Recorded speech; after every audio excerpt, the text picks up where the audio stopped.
That night, in the conference room on the 40th floor of a skyscraper in downtown Boston, William Caldwell sat in silence amid a circle of 15 shareholders shouting at him. "You let a maid teach your son?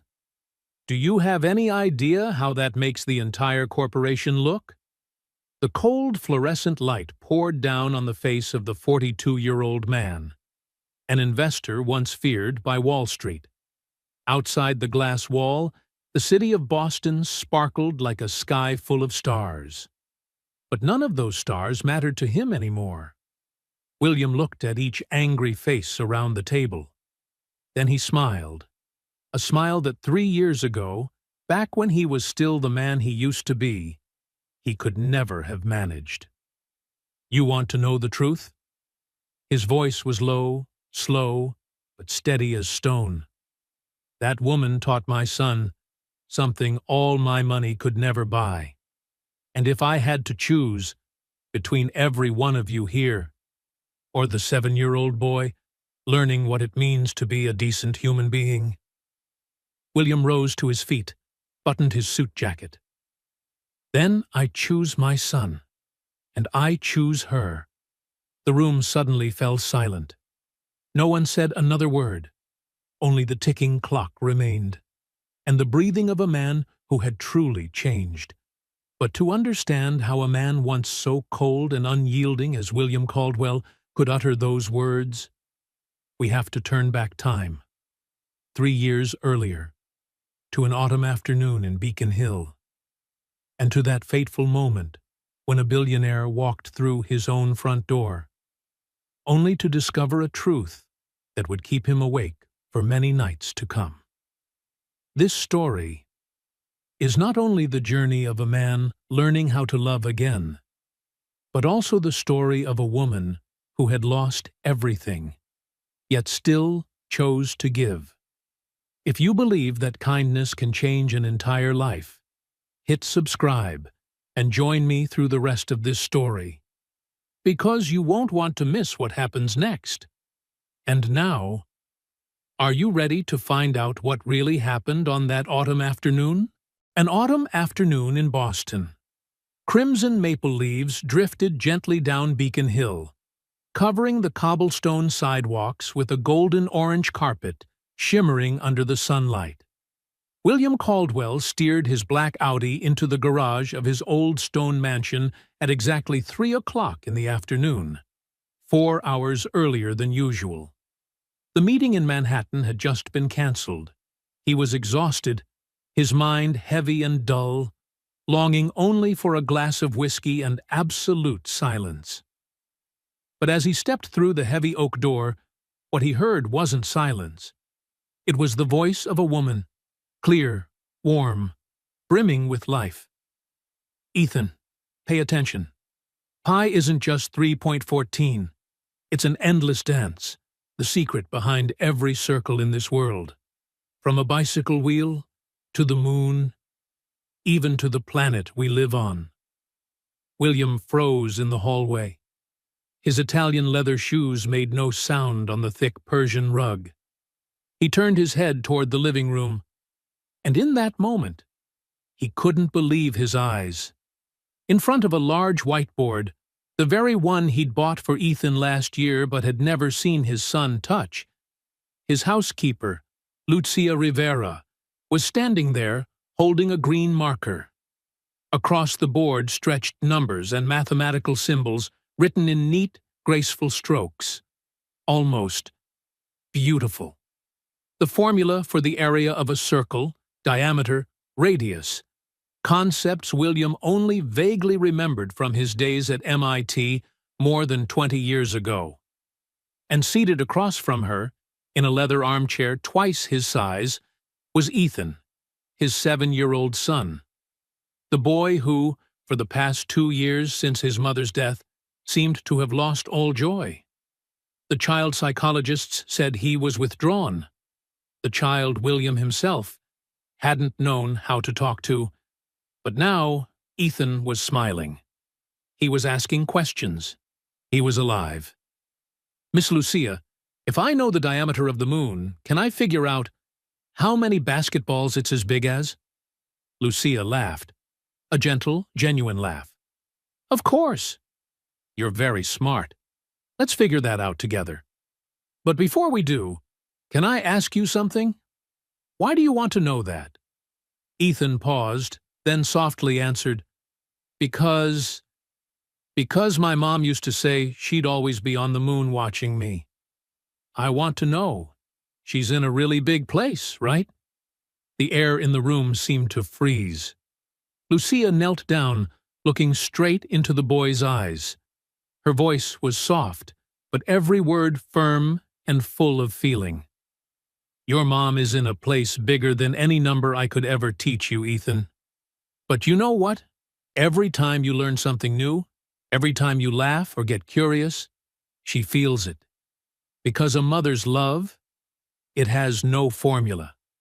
It's infinite.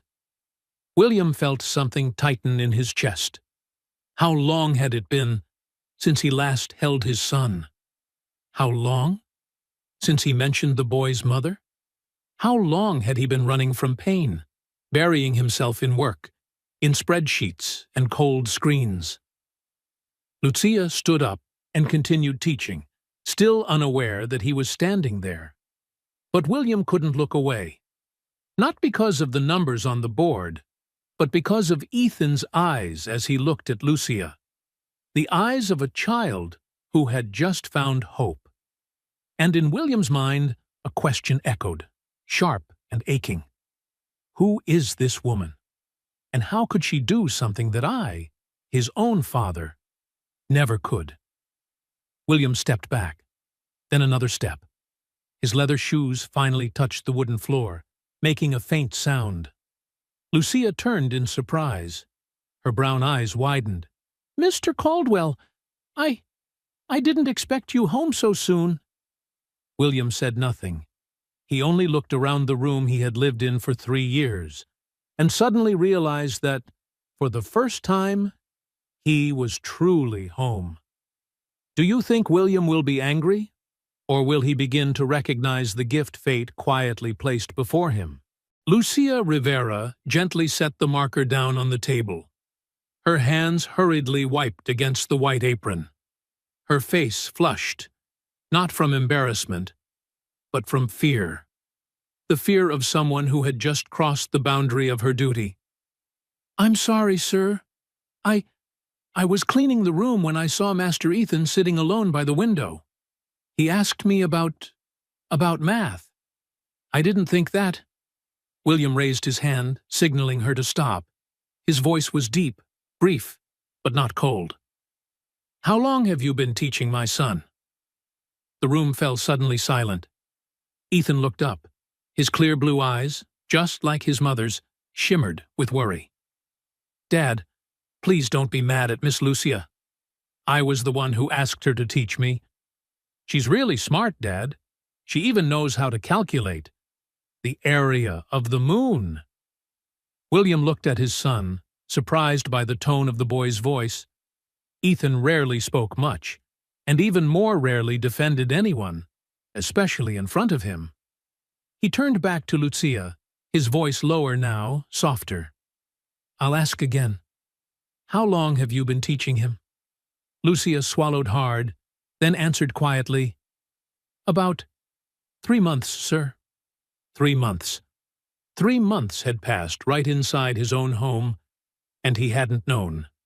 3 months long enough for his son to change, while he had been too blind to notice. William remembered. Just last week, passing by Ethan's room, he had seen the boy drawing circles and writing strange numbers. He'd assumed it was just childish scribbling. It wasn't. He took a breath, then asked, What did you study? The question was short, but his tone wasn't harsh. It was the voice of a man trying to understand. Lucia hesitated, then spoke in a trembling voice. Engineering, sir. Civil engineering. I studied at the University of Puerto Rico, San Juan, but I didn't graduate. William froze. An engineer. The woman he had known only by name for 3 years The woman he had considered merely the maid had once been an engineering student, and he had never asked, never cared. A sting rose in his chest. He, the man who knew the names of 47 CEOs in his investment portfolio, who remembered every assistant in Manhattan and even the waiter at the golf club, knew nothing about the woman who lived under his own roof. The one who cooked for him every day, who cared for his son, and now was rekindling in that child something he himself had long lost. "Why didn't you finish your studies?" Lucia lowered her head, her fingers clutching the edge of her apron. "Because my family needed money, sir. My father died when I was in my 3rd year. He left behind a large debt. My mother had a heart condition. My sister was still young. I was the eldest. So Her voice faltered. "I had to work. I came here." William stared at her, truly looked at her, perhaps for the first time. She was about 1 meter 62, small but strong. Warm brown skin, black hair neatly tied behind her neck. Deep brown eyes, the eyes of someone who had once carried bright dreams, now worn down by time and fate. And yet, every time she looked at Ethan, those eyes lit up, as if the boy was the last flame she still carried. William asked softly, "Do you regret it?" Lucia lifted her head, momentarily stunned. "Sir?" "Leaving school. Giving up your dream. Do you regret it?" Lucia fell silent. Then she smiled, a sad, gentle smile, but not a bitter one. "I don't regret choosing my family, sir. But sometimes, every night I dream of standing before a building I designed myself, and at its entrance there's a plaque engraved with the words, 'For the children who have no school.'" She paused, her voice lowering. "I once wanted to build schools, sir. For children like my sister. Like Ethan, before." "Before?" William frowned.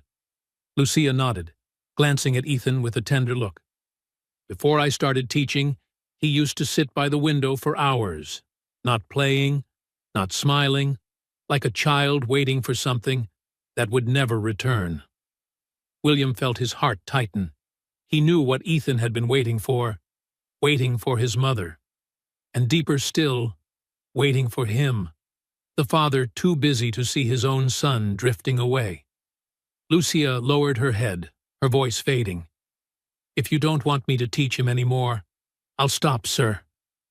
I'm sorry for overstepping." "No." William's voice rang out, firm, decisive, making both of them freeze. "You will continue teaching my son." Lucia looked up, her eyes wide with surprise. Ethan turned to his father, too, his gaze a mix of joy and caution, as if afraid that if he blinked, this moment might disappear. William swallowed, then spoke slowly, every word deliberate. "But from now on, I'll join you. Sometimes, to truly see the worth of another person, one must let them reflect the goodness that has long slept within oneself. Can a man who once lived by reason alone find the courage to step into the world of his own child and of the woman who taught that child how to smile again?" In the days that followed, William Caldwell began a habit he had never practiced once in his 20-year career, coming home at exactly 5 o'clock. No notice, no explanation. He simply showed up. On the first day, William sat in the corner of the living room, on the dark leather chair his wife, Emma, had loved to sit in every night to read. He opened his laptop, pretending to answer emails, but his ears were tuned to every word Lucia said to Ethan. "Today, we're learning about gravity, Ethan. Do you know why, when you drop an apple, it falls to the ground instead of flying up into the sky? Because it's heavy?" Lucia chuckled softly. "Almost right. But actually, it's because Earth is pulling the apple toward itself. Just like your mother's love for you." No matter where you are, that love will always pull you back home." William lifted his head. Ethan nodded thoughtfully, his eyes bright, as if he had just understood something far greater than a physics formula. Lucia wasn't just teaching math, she was teaching hope. On the third day, William closed his laptop. He no longer pretended to work. He simply sat there, silent, listening. Lucia was teaching about the perimeter of a square, but in a way no teacher he'd ever known could have done. "Ethan, imagine this room is a square, okay? If you want to tape LED lights all around the walls, you need to know the perimeter. But you know what? In life, we also have to measure. Measure our time, measure our love, measure what we want to surround our lives with." The boy tilted his head. "What about you, Miss Lucia? What do you want to surround your life with?" The question made Lucia freeze. William saw her turn away slightly, quickly wiping a tear from the corner of her eye. "I want to surround my life with children who are laughing, with schools filled with light, and with the hope that one day you'll be the one who changes the world." Ethan smiled, the purest smile William had seen since the day Emma died. "Then I'll be an engineer like you. I'll build schools for you, Miss Lucia." Lucia laughed and pulled the boy into her arms, and from the corner of the room, William felt his throat tighten. How long had it been since he last held his son that way? On the fifth day, something strange happened. Lucia was teaching fractions. Ethan frowned, his forehead wrinkling. He didn't understand. And William, the man who graduated from MIT, the man who signed million-dollar contracts every day, suddenly spoke up. "Imagine a pizza." Lucia and Ethan both turned, startled. William stood, walking toward the whiteboard. For the first time in 3 years, he stepped into his son's space. "If the pizza has 8 slices, and I eat 2, how many parts have I eaten?" Ethan thought for a moment, then exclaimed, 2 over 8. "Oh, 1/4, right, Dad?" William nodded. Lucia smiled faintly, her eyes holding something curious, surprise, and the look of someone witnessing a small miracle. "That's right, son. And if you eat 2 slices too, how many have we eaten together?" Ethan giggled. 4 over 8. That's 1/2. Exactly. William knelt down, his eyes level with his son's. For the first time in 2 years, he placed his hand on Ethan's shoulder. "You're very smart, Ethan. And I'm sorry. It took me far too long to realize it." Ethan said nothing. He simply leaned forward and hugged his father tightly. And William, the man who hadn't shed a single tear at his wife's funeral, broke down crying. Lucia stood quietly nearby. She placed a hand on her chest, her eyes glistening. She didn't know that William was looking at her over Ethan's shoulder. And in that moment, he understood. This woman wasn't just teaching his son mathematics. She was teaching him how to be a father. From that day on, everything changed. William no longer sat in the corner. He sat beside Ethan. He asked questions, laughed when his son laughed, encouraged him when he made mistakes. Lucia was no longer the maid. She was a teacher, a friend, a bridge connecting 2 souls, a father who had once lost his son, and a child who had once lost faith in the world. But William didn't yet know. This story was only beginning, and the real challenge would not come from numbers, but from the cold prejudices of the world outside. It was a Saturday afternoon in early October. The sky over Boston was tinted in shades of gold and gray, lazy sunlight filtering through the tall glass windows of the Caldwell private office. William stood before the large bookshelf, searching for an old architecture book to show Ethan. The boy had just asked, "Dad, How do you build a house that doesn't collapse? William smiled.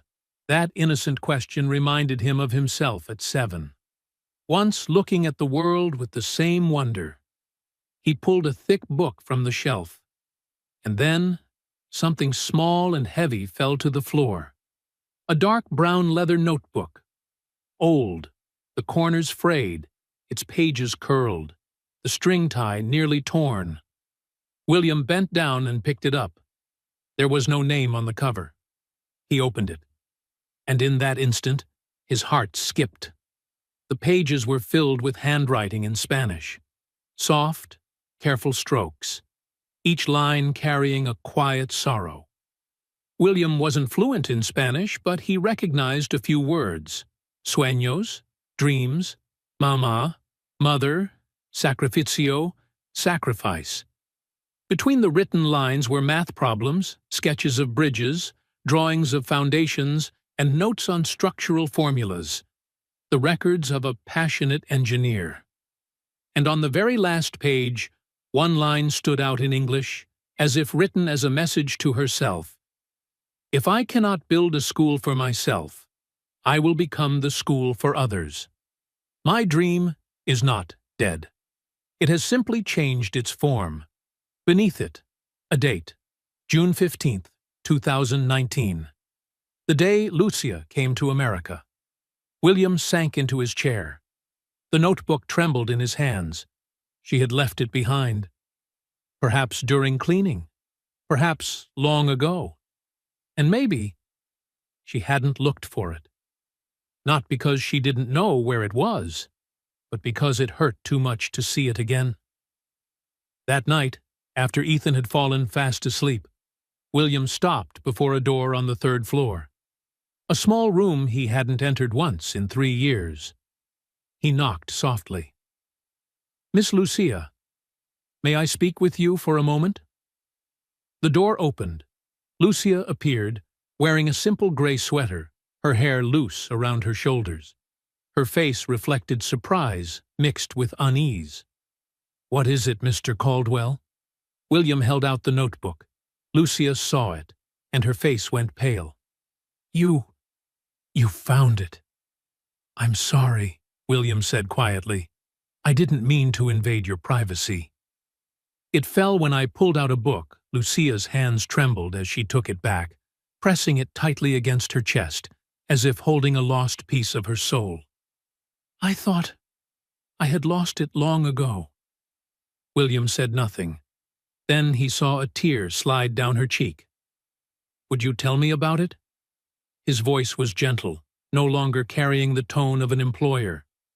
Just the voice of a man who wanted to understand. Lucia invited him in. The small room was strikingly neat. A single bed, a worn wooden desk. On it sat a framed photograph. 3 women standing by the coast of Puerto Rico, smiling brightly in the sun. "That's my mother, my sister Sophia, and me." Lucia's voice trembled. "The photo was taken before my father passed away." William looked at the picture for a long time. Lucia in the photo looked younger, radiant, her eyes full of hope. And he realized, in this 500-square-meter mansion, it was as if she had never truly existed. Lucia sat on the edge of the bed, opened the notebook, and flipped through the pages as though reliving the shattered years of her life. "In my 3rd year of university, I was chosen for a bridge design project in a poor mountain region of Puerto Rico. It was my greatest dream. But then, my father died. Suddenly. A car accident." Her voice broke. "He left a debt of $67,000 from my grandmother's medical treatments years before. My mother had heart disease. Sophia was only 14. I was the eldest. I had to choose." William sat quietly on the wooden chair opposite her, listening to every word. "I dropped out. Applied to come to the U.S. as a domestic worker. Here, the pay was 4 times higher than in Puerto Rico. I told my mother, I'll come back. I'll build the most beautiful schools for the children of Ponce. But Lucia lowered her head. Tears fell onto the old notebook. 3 years have passed. I'm still in debt. My mother is still sick. Sophia needs tuition money. And my dream now only lives within these pages. William felt his chest tighten, as if something were squeezing it. He thought about himself, about all the times he'd complained over losing $500,000 in a deal, or when a flight was delayed for hours. Then he looked at this woman, the one who had given up everything, carried her family on her shoulders, and still smiled every morning to teach his son about dreams. Lucia. William said her name, for the first time, in the voice of a human being, not a master. She looked up. Her eyes were red and wet. You are the strongest person I've ever met. Lucia shook her head softly, smiling faintly through tears. No, sir. I'm just someone who didn't have another choice. William met her eyes, his voice firm. No. People without choices become bitter. But you still choose to give. You choose to teach my son with love, even when you have nothing left to hold on to. That's not weakness, Lucia. That's strength. Lucia didn't reply. She just sat there, clutching the notebook to her chest, and cried. And William, the man who once stood at the top of the financial world, for the first time in his life, felt small before another human being. In the weeks that followed, something strange began happening inside the Beacon Hill mansion. William Caldwell, a man who once considered dinner merely the pause between two meetings, now began having dinner with Lucia and Ethan. Not in the grand dining hall with its cold 12-seat table, but in the small kitchen, where the light was warmer and laughter sounded more natural. Lucia cooked Puerto Rican dishes, mofongo, arroz con gandules, tostones. Ethan delighted in memorizing their names in Spanish, while William, who once ate only meals designed by his private chef, suddenly discovered that the flavor of happiness could be that simple. But the outside world wouldn't let them be. On Monday morning, as William was reviewing investment reports, his assistant, Catherine Chen, walked into the office, her face tense. William, we have a problem. She set a newspaper down on his desk. The headline screamed across the front page, Billionaire Caldwell lets his maid teach his son. Irresponsible parenting or signs of collapse. The article came from one of Boston's most notorious financial tabloids, dripping with poisonous insinuation. It claimed William was losing direction after his wife's death. It questioned the judgment of a man managing a $3 billion fund who couldn't manage his own family. And worst of all, it called Lucia an unqualified, unknown woman influencing the heir to the Caldwell empire. William finished reading and placed the paper down. His face betrayed no emotion, only one quiet question. Who leaked it? Catherine hesitated. We suspect Marcus Whitmore. Marcus, a board member and William's former close friend, until their falling out 6 months earlier over a merger deal. He's rallying shareholders, William, Catherine said softly. They want an emergency meeting. They think you're not stable enough to lead the company. William walked to the window, gazing out at Boston draped in the morning mist. His voice was low but steady. Schedule the meeting. News spread like wildfire. Within 48 hours, major outlets had picked it up. On social media, the debate exploded. A few defended William, saying it was his private life. But the majority, especially Boston's elite, mocked him. A billionaire who can't even hire a tutor? A maid teaching math? What's next? The gardener giving violin lessons? The gossip storm ricocheted back to the mansion, and the first to suffer was Ethan. One afternoon, he came home with red, swollen eyes. William was in his study when he heard quiet sobbing from upstairs. He rushed up. Lucia was sitting on the floor, holding Ethan, gently stroking his hair. "What happened?" William's voice was tight. Ethan looked up, his face wet with tears. "My friends at school. They said Miss Lucia isn't smart enough to teach me. They said you're stupid for believing in her. Dad, why should I be ashamed of Miss Lucia? She's kind, Dad." William knelt down and pulled his son into his arms. "You never have to be ashamed of good people, Ethan. Never."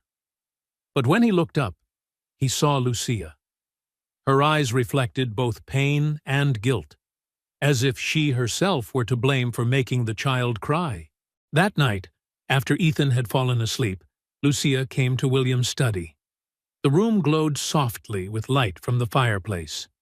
William sat with a glass of whiskey in hand, the flames flickering in his tired eyes. "Mr. Caldwell." Lucia's voice trembled. "Perhaps I should stop." William turned. "What did you say?" "I'm causing trouble for you." "For Ethan. I'm just a maid. I shouldn't cross my boundaries." Her voice cracked, though she tried to stay composed. William set down his glass and stepped closer. "Boundaries?" he said slowly. "Lucia, do you know what you've done? You saved my son. You saved me. And now you're telling me you want to stop? Because of a few people who don't understand what true worth means? But sir, your reputation, your company." "My company?" William gave a small, bitter laugh. "Lucia, 3 years ago, when Emma died, I thought keeping the company together was the only way to protect my son. But you know what? I lost him. He lived under the same roof, yet we were strangers." He paused, his gaze softening. "Then you came along. You taught my son more than numbers. You taught him about hope, about kindness, about how pain doesn't mean surrender." William's voice broke slightly. "You taught me all of that, Lucia. I don't care what they say. I don't care how many shareholders disagree. If I have to choose between all of that and a child learning how to smile again, I choose my son." Lucia couldn't hold back anymore. She burst into tears, her hands wet with them. "But my mother, my sister, if I lose this job—" William shook his head firmly. "You won't lose your job." Lucia looked up, stunned. "But you also won't just be a maid anymore." "What do you mean?" "Starting tomorrow, you're Ethan's official tutor, with a salary to match.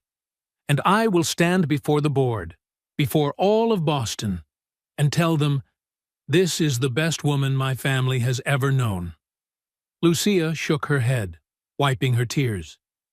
"You don't have to do that." William looked at her, his voice warm but resolute. "It's not that I have to, Lucia. It's that I want to." And William kept his word. A week later, he walked into the boardroom on the 40th floor. 15 furious eyes followed him. The air was thick, like a storm waiting to break. And that was where the story, the one that turned everything upside down, truly began. Sometimes, to defend what's right, you have to stand alone.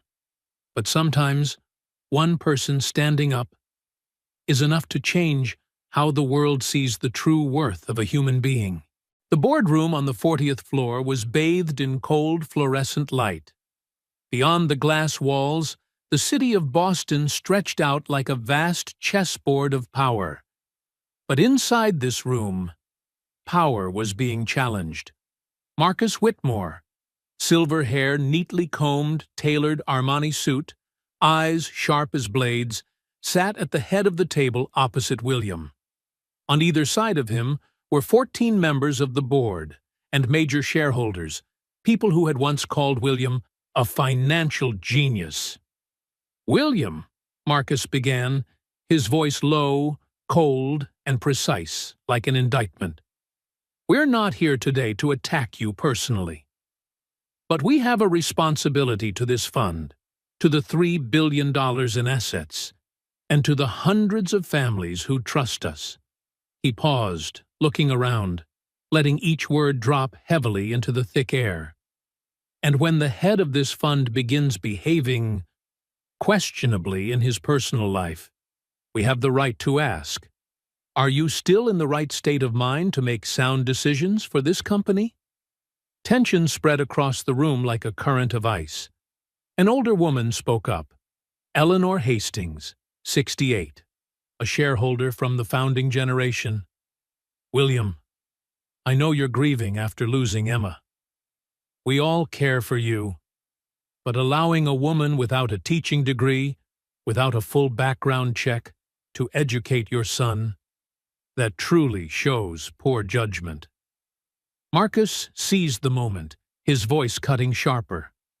And it's hurting our credibility. The press is mocking us. Partners are beginning to question us. Last week, Morgan Stanley reached out. They're reconsidering whether to continue working with us. William sat still, hands clasped in front of him. He didn't react. He simply listened, as if letting them drain every drop of judgment they had to give. Then Thomas Brennan, the fund's lawyer, spoke up. William, we have a simple solution. Dismiss the woman. Hire a certified tutor. And this will all blow over. The air went silent. Every gaze turned toward William. He slowly rose to his feet. The faint scrape of his chair echoed through the still room. William walked to the window, looking out over the city blanketed in the pale morning fog. Then he turned back. His eyes swept over every face in the room. Do you have children? The simple question caught everyone off guard. Marcus frowned. William, what does that have to do? Answer me, William cut in. Do you have children? Eleanor nodded. Thomas did too. Almost everyone did. William nodded slightly. Then you know what it's like to watch your child suffer and be unable to do anything, to live under the same roof, and yet be unable to reach their heart. His voice was low, but every word carried the weight of loss. 3 years ago, Emma died, and I thought that to protect Ethan, I had to secure his financial future. I worked 16 hours a day. I signed million-dollar deals. I built a flawless investment portfolio. He paused, taking a deep breath. But while I was doing all that, my son sat by the window for hours, staring outside. He didn't talk. He didn't laugh. Doctors said he showed signs of depression. 7 years old. A 7-year-old child. Depressed, Eleanor lifted a trembling hand to her mouth, eyes glistening. William continued, his voice lower now but burning with quiet fire. And then, one day, I came home early. And I saw her. The woman I'd called only Miss for 3 years. Standing in front of a whiteboard, teaching my son mathematics. But it wasn't just mathematics. He stepped closer to the table, placing both hands on it, looking directly at them. She taught my son that the world is still worth being curious about. That pain doesn't mean the end, that his mother is still there, in every lesson, in every smile. His voice caught. She taught my son things that I, a billionaire father, never could. Marcus opened his mouth to interrupt, but William raised a hand, stopping him. You say Lucia Rivera has no qualifications? His voice rang clear, every word striking the table like steel. She studied engineering at the University of Puerto Rico, ranking in the top 5% of her class. She dropped out not because she was unfit, but because her father died, leaving behind a $67,000 debt. She was the eldest, and she had to choose. He looked straight into Marcus's eyes, his gaze burning. She chose her family. She chose sacrifice. And you? You dare call that unqualified? The room fell into absolute silence. Not a single breath sounded. William went on, his tone now firm, unwavering. Lucia Rivera has more degrees than any expensive tutor I could ever hire. She has a degree in kindness, in resilience, in the ability to see a broken child and piece him back together. He straightened, his voice rising like a declaration. And if you think I'll fire that woman to protect the company's image, you're wrong. Because for the first time in my life, I've realized something, that true legacy isn't measured in bank accounts. It's in the people we leave behind when we're gone. And if Ethan grows up to be a kind, intelligent, compassionate man, that will be my greatest success. The room was silent. Then Eleanor stood. She walked over to William, her eyes glistening. "William, I'm sorry," she said softly. "I have 2 children. And I made the same mistake you did. I thought money was everything. But now they're grown. They don't call me anymore. They don't need me." She took his hand. "You're doing the right thing. Don't follow in my footsteps." Thomas Brennan, the coldest man in the room, nodded slowly. But Marcus tried to keep his voice composed. "This is a boardroom, William, not an emotional talk show. We must decide with reason, not sentiment." "Marcus," William cut him off, his tone cold but calm. "If you want to call a vote of no confidence, go ahead. But I won't change silence." No vote was taken. Because most of the people in that room, people who once believed a person's worth was measured in money, now stood with William. When he stepped out of the boardroom, Catherine Chen was waiting in the hallway. Her eyes were full of emotion. "You did it," she said with a smile. William nodded slightly. But in his eyes there was something deeper than victory. Because he knew the real battle was far from over. Sometimes, to hold on to what's right, you have to risk everything. But there are battles, when you stand for kindness, that change the world forever. 2 days after the board meeting, another storm hit. This time, it didn't come from the board of directors. It came from Lucia Rivera's own heart. It was a Thursday night at the end of October. Autumn wind howled through the trees of Boston, and yellow leaves slapped against the mansion's windows like knocks from the past. William was sitting in the study when he heard Lucia's phone ring in the kitchen. Her voice answered, and then suddenly fell silent. He stood and stepped out. Lucia was standing frozen in the kitchen. Her phone had slipped from her hand and clattered onto the tiled floor. Her face had gone pale. "Lucia?" She didn't answer. Her body trembled, arms wrapped tightly around herself, as if she might shatter. William hurried to her side, placing a hand on her shoulder. "What happened?" Lucia slowly lifted her tear-filled eyes. "My mother. She had a heart attack. The doctors say she needs immediate surgery. But," her voice broke apart, "the cost is $45,000. Insurance won't cover it. My sister has no money. If she doesn't have surgery within 72 hours, she'll—" Her voice failed. She sank to the floor, clutching her knees, sobbing uncontrollably. William knelt beside her. "Lucia, listen to me. I'll take care of it." "No!" Lucia shook her head violently. "You've done too much already. You defended me in front of the board. You gave me a job. I can't keep taking from you. I have to go. I have to go back to Puerto Rico." William gripped her shoulders, looking straight into her eyes. "Lucia, this isn't charity. This is family. You're part of this family now." Lucia broke down, crying harder. "But I'm not your family. I'm just—" "You're the woman who saved my son," William said firmly. "You saved me too. Now it's my turn. Please, let me help." Within 6 hours, William had arranged everything. A private jet was prepared to fly to San Juan, Puerto Rico. A top team of cardiologists from Boston was assigned to the case. The $45,000 operation cost was transferred immediately. But Lucia still hesitated. "I have to go," she said, standing beside the small packed suitcase.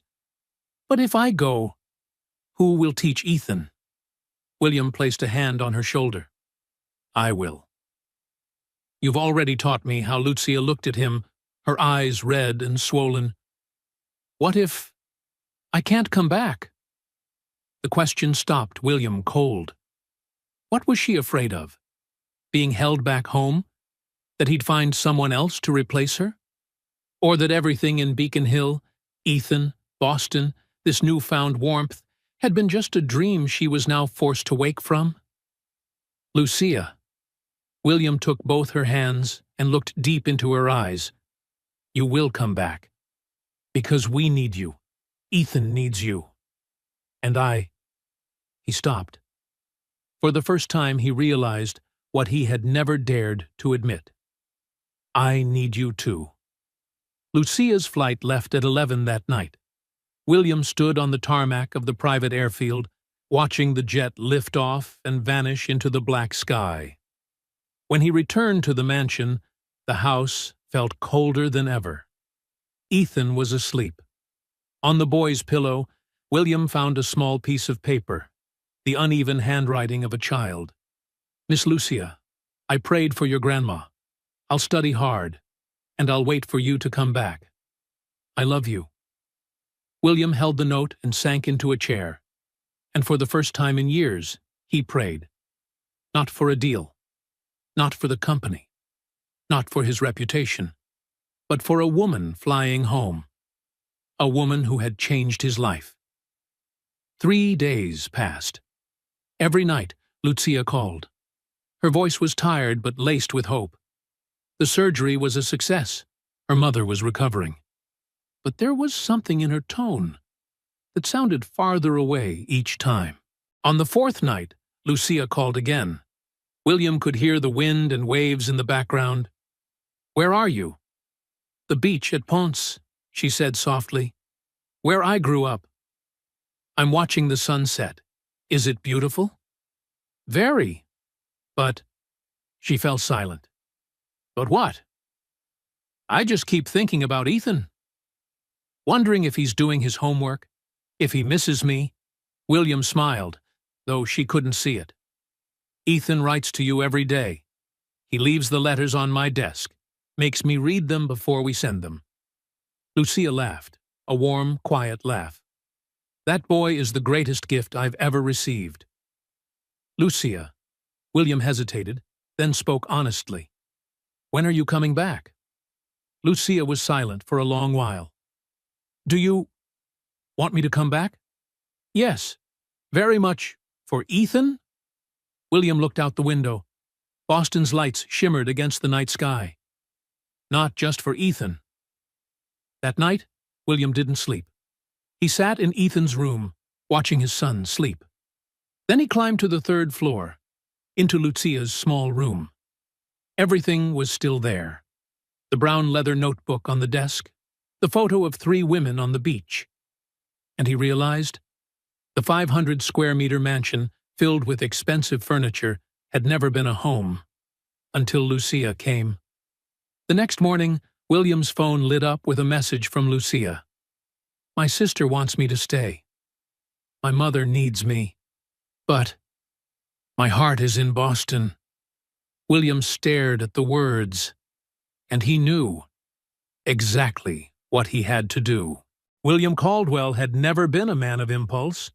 Every decision in his life had been calculated, measured against dozens of variables. That was how he built a financial empire worth $3 billion. But that morning, he did something even he hadn't expected of himself. He booked 2 plane tickets to Puerto Rico. "Dad, are we going to find Miss Lucia?" Ethan sat in the private jet's leather seat, eyes glowing with excitement. He wore a navy sweater and clutched a small backpack filled with the letters he had written to Lucia. William fastened his son's seatbelt and smiled. "That's right. We're going to tell her that our home needs her. Dad, do you love Miss Lucia?" The innocent question made William freeze. He looked at his son, then slowly nodded.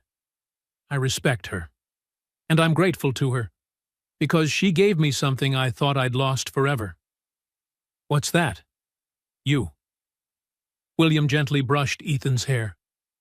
"Lucia helped me find you again." The jet landed in San Juan at 2 in the afternoon. The tropical air rushed in, hot, humid, and filled with salt and sunlight, so different from Boston's autumn chill. William rented a car and drove south toward Ponce, over 2 hours away.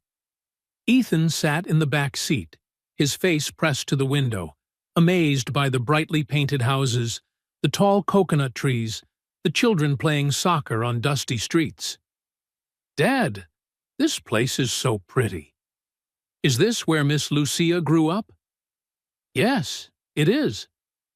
William glanced at his son's smiling reflection in the rearview mirror and thought, this was the first time in 3 years that father and son were taking a trip together as a family. They arrived in Ponce at sunset. Using the address from her employment records, William drove into a small seaside neighborhood. The houses were modest, their walls faded by time, but the air was alive. Laughter of children, the smell of rice and beans, the sound of a guitar drifting from a window.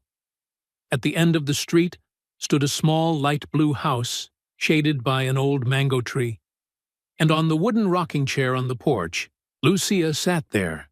She was holding a young girl with long black hair, maybe 17, her sister, Sophia.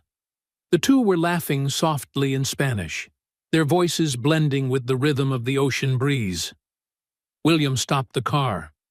Lucia looked up. When she saw the unfamiliar black sedan, then saw William step out, and Ethan running toward her, her face froze for a moment. "Miss Lucia!" Ethan shouted, his backpack bouncing as he sprinted across the street. Lucia leapt to her feet, hands covering her mouth, tears flooding her eyes. "Ethan! You came here?" The boy threw his arms around her. "I missed you."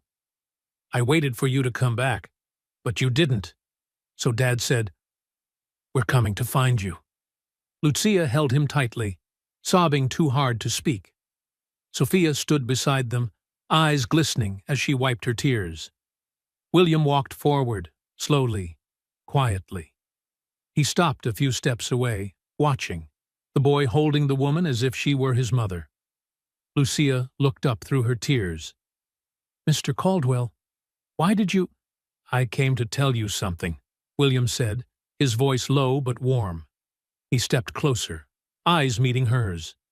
"Lucia Rivera, you've worked in my house for 3 years, but I never truly saw you. I didn't know your dreams, your pain, or your strength. But now I do." Lucia shook her head, her voice trembling. "You don't have to." "But I want to," William interrupted gently. "I didn't come to apologize. I came to say thank you." He took a deep breath. "Thank you for saving my son. Thank you for teaching me how to be a father. And thank you for showing me that true worth isn't in a bank account. It's in the human heart." Lucia trembled, tears streaming down her face. William turned to Sophia, the young girl with the same eyes as her sister. "You must be Sophia?" She nodded shyly. "My sister told me so much about you and Ethan." William smiled. "What does your family need? What does your mother need?" "Tell me," Lucia shook her head quickly. "No, you've done too much already. My mother is past the worst. Lucia." William gently placed a hand on her shoulder. "I'm not asking to give charity. I'm asking because you are family. Just 2 words, your family." And Lucia broke down crying. Sophia did too. She threw her arms around her sister, sobbing like a child. That night, William and Ethan were invited inside.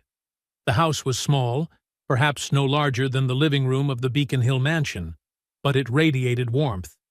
Family photos lined the walls. The smell of Puerto Rican cooking filled the air. Laughter echoed from room to room. In the living area, Mrs. Rosa Rivera, 62, lay resting after her surgery. Her face was etched with wrinkles, but her eyes were gentle and kind. When Sophia told her who their guests were, she insisted on meeting them. William entered and knelt by her bedside. "Mrs. Rosa, my name is William Caldwell." The elderly woman clasped his hands, tears rolling down her cheeks. "Gracias, gracias, Señor. You saved my life. You gave my daughter a better one." William shook his head, his voice breaking. "No, ma'am. You're mistaken. It's your daughter who saved my family." Mrs. Rosa smiled faintly, turning toward Lucia. "Lucia, my dear, every night I pray you'll find the place you belong. And now, I think I've seen it." Lucia wept, kneeling beside her mother. "But I can't leave you, or Sophia." "You're not leaving us," her mother said softly but firmly. "You're giving us something precious, hope. Go back to Boston, my daughter. Live the life you deserve that night." Beneath a star-filled Puerto Rican sky, William Caldwell and Lucia Rivera stood by the ocean. Waves lapped gently at the shore. The salty wind tangled through her hair. "Will you come back?" William asked. Lucia looked out at the vast sea, then turned and smiled. "Are you sure?" "More sure than anything." Lucia nodded slightly, and that smile, for the first time in many days, carried no sadness. "Then, let's go home." The flight back to Boston was silent, but not the tense kind of silence. It was the quiet, shared by people looking forward, carrying in their hearts a new resolve. Lucia sat by the window, gazing down at the endless ocean below. Ethan had fallen asleep on her shoulder. Across from them, William watched the scene with an unfamiliar feeling: peace. When the plane touched down in Boston, the sky was dark. But within William, an idea had begun to grow. An idea that could change everything. The next morning, William called for a special meeting. Not with the board of directors, but with Catherine Chen, his attorney Thomas Brennan, and Eleanor Hastings, the 68-year-old woman who had stood by him in his confrontation with Marcus. "I want to create a foundation," William began firmly. "Not an investment fund, an education fund." Catherine leaned back, surprised. "An education fund? William, are you talking about charity?" "Not just charity." William stood, walking to the whiteboard. "I want to build schools where none exist, train teachers for remote communities, and give back hope to children like Ethan, children who are losing faith in themselves." Eleanor smiled, proud. "That woman really has changed you, William." "She has," he nodded without hesitation. "And I want her to lead this foundation." Thomas frowned. "I respect Miss Rivera, but she's never managed a nonprofit. She doesn't have experience." "She has something more important," William interrupted. "Vision. The memory of someone who once had opportunity taken away. And she'll fight for those children harder than anyone." He looked straight at Thomas. "I'm investing $50 million into the foundation, and I want Lucia Rivera to be the CEO and chief architect." The room fell silent. Then Eleanor spoke first. "I'll contribute $5 million." When William told Lucia, she could hardly believe it. They sat in the office as the golden light of sunset streamed through the windows. "CEO?" Lucia stammered. I I don't know how to run an organization. I only know math, design. Exactly, William smiled. You know design. You'll design the schools that once existed only in your dreams. As for management, we'll hire a team. But the vision and the heart of this foundation must come from you. Lucia shook her head, tears spilling down her cheeks. I'm not worthy? Lucia. William rose, standing before her. You spent 3 years taking care of my family, not for money or recognition, but because you are kind. Now it's my turn, he extended his hand. Let me help you build that dream, not out of gratitude, but because I believe in you. Lucia looked at his hand, then into his eyes. For the first time in her life, she no longer saw herself as the maid. She took his hand. Then, let's build it together. 6 months later, the Rivera Caldwell Education Foundation was officially launched. The gala took place at a Grand Boston hotel. More than 200 guests, philanthropists, business leaders, and teachers from underprivileged regions filled the hall. On stage stood Lucia Rivera, behind the microphone, in a tailored gray suit. No white apron, no hesitation. She was now the CEO of a $55 million foundation. When I was 20, Lucia began, her voice trembling but strong, I stood on a hill in Puerto Rico, looking down at the small homes below, and I promised myself, one day I'll build a school here. Then life happened. My father died, our family went bankrupt, and that dream broke with it. She paused, scanning the audience until she found William and Ethan sitting in the front row. But 3 years ago, I met a family, a father who had lost his way, and a little boy who was losing hope. When I taught that boy math, I didn't know that they would teach me something far greater. Hope doesn't die. It just changes form. Applause swelled through the room. Lucia smiled through her tears. Today, we announce our first project, the Rosa Rivera Elementary School in Ponce, Puerto Rico, a free school for 300 children. And it will be designed by me, the woman who once thought her dream had died. The hall rose to its feet. Many wept openly.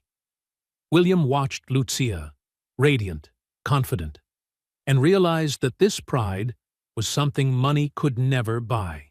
Lucia wasn't just the foundation's CEO. William offered her a second role, personal strategic advisor. I want you to work with me, he told her in a private meeting. Not because I need an assistant, but because I need a reminder of what truly matters. Lucia looked confused. What do you want me to do? Join me in investment meetings. Tell me where we should invest, based on impact, not just profit. I spent 20 years building wealth. Now I want to spend the next 20 building a legacy, and I need you beside me. Lucia couldn't speak. She simply nodded, tears glistening in her eyes. 1 year later, the Rosa Rivera Elementary School was complete. William, Lucia, and Ethan flew to Ponce for the opening ceremony. Mrs. Rosa and Sophia's family were there too. The school sat on a hillside overlooking the sea. Walls painted pastel blue. Classrooms flooded with natural light. A wide playground below. At the gate hung a gleaming plaque, Rosa Rivera Elementary School, where dreams begin again. Design, Lucia Rivera. Architect sponsored by Rivera Caldwell Education Foundation. Lucia stood before it, trembling. Mrs. Rosa embraced her daughter, tears streaming. You did it, Lucia. I'm so proud of you. William held Ethan's hand. The boy, now 9 years old, taller, more confident. Dad, look, Ethan said, pointing at the laughing children running into the school. They're just like me 3 years ago. But now, they have a chance. William knelt beside him. You know, this isn't just Miss Lucia's work. It's yours, too. Mine? Ethan blinked. If it weren't for you, I'd never have met her. If you hadn't been curious about math, she wouldn't have taught you. And if there hadn't been love between you and her, this school wouldn't exist. Ethan smiled, then ran to hug Lucia. Miss Lucia, can I teach the kids a math problem? Lucia laughed, wiping her tears. Of course, Ethan. Let's teach together. That evening, William, Lucia, and Ethan sat on the beach, watching the red sunset fade over the horizon. Ethan played with the local children nearby, leaving William and Lucia alone. Do you regret it? William asked softly. Leaving behind a quiet life to do all this? Lucia shook her head, smiling. I never had a quiet life, William. I only had pain, until I met you and Ethan. She turned to him. You didn't just give me a job. You gave me a purpose. And with that, I can change the world. William nodded slowly. I used to think my legacy was my company, my wealth. But now I know. He pointed toward the distant rooftops of the school. My legacy is those children. Their smiles. The hope we've planted. Lucia placed her hand over his. That's not just your legacy, William. It's ours. Under the glowing Haitian sunset, they sat side by side, a billionaire investor and a woman who was once a maid. Now, they were partners, friends, two souls changing the world together. 10 years later. Ethan Caldwell, 21, senior at MIT, stood before his graduation panel. What will you do after college? They asked. Ethan smiled. I'm joining the Rivera Caldwell Foundation. I'll continue my father's and Miss Lucia's work, building schools, planting hope. Why? Ethan looked out the window, remembering an autumn afternoon when he was 7. Because someone once taught me that true worth isn't in what we get, but in what we give. And the story closed. But the legacy lived on. Sometimes, the people who change our lives aren't the famous or the powerful, but the humble, quiet souls right beside us. We just need to see them. If you believe kindness can change a life, leave a like on this story. And if you believe, like William, Lucia, and Ethan, that true legacy isn't measured in wealth, but in the lives we touch, then subscribe to our channel so you won't miss the next story that warms your heart. Every week, we share journeys of kindness, redemption, and the strength of compassion. Your one small click can help spread thousands of messages of hope. Hit subscribe, turn on the bell, and join us as we continue writing the beautiful legacies of humanity.